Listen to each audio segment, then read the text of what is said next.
Ready, start. She contended that the insured had not pleaded anything specific to contradict this or to disprove the findings of the final surveyor that fire was not accidental.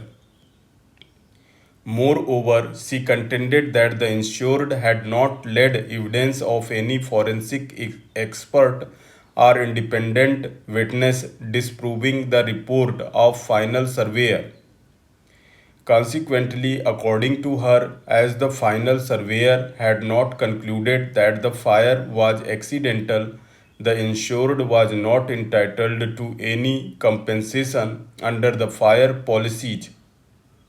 She also emphasized that the preliminary surveyor and the final surveyor in their reports dated 7th October 2010 and 30th March 2011 had stated that there is no coverage available for furniture, fixtures, and fittings under any of the fire policies.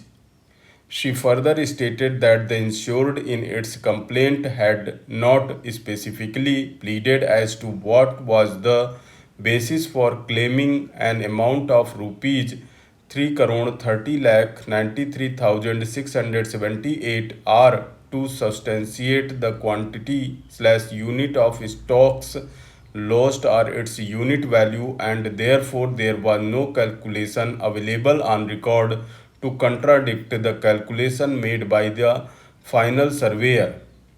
She pointed out that the insured had sought the claim amount within bracket while raising the claim with insurance company bracket close of rupees 3 crore 51 lakh 52,412. According to her, after perusal of the evidence affidavit of Mr. Rakesh Ahuja, proprietor of Messrs. Aura, it was clear that they were all estimates and the architect had not physically visited the premises but had issued his report on the basis of discussion held with the insured, and that this estimate had not been substantiated with any reasoning or document. Further, the architect had not considered the depreciation and non-coverage of single inverted comma FFF single inverted comma close within bracket, that is furniture, fixtures and fittings bracket close under the policy.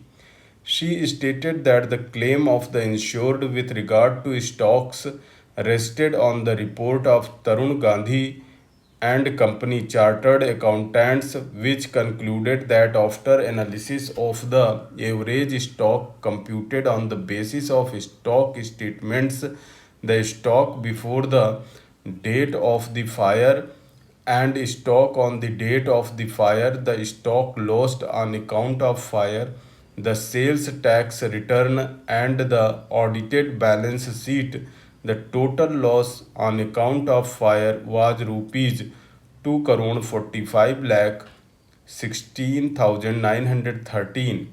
However, after perusal of the evidence affidavit of Mr. Tarun Gandhi, partner, it was clear that the chartered accountant had not physically visited the premises and that his estimate was based on approximation and was on the basis of the trend and not substantiated with the units or rates. She stated that the insured had also relied on the stock statement as on 31st July 2010 submitted to their bankers Canara Bank, and had led the evidence of one Mr. Amit Singh from the bank. She contended that as per the stock valuation report submitted to Canara Bank, which was part of evidence affidavit of Mr. Amit Singh, manager Canara Bank, samples lying with the insured had been excluded from the total stock value, and the reason of the exclusion was that single inverted comma these are sample pieces and not for sale and hence cannot be included single inverted comma close.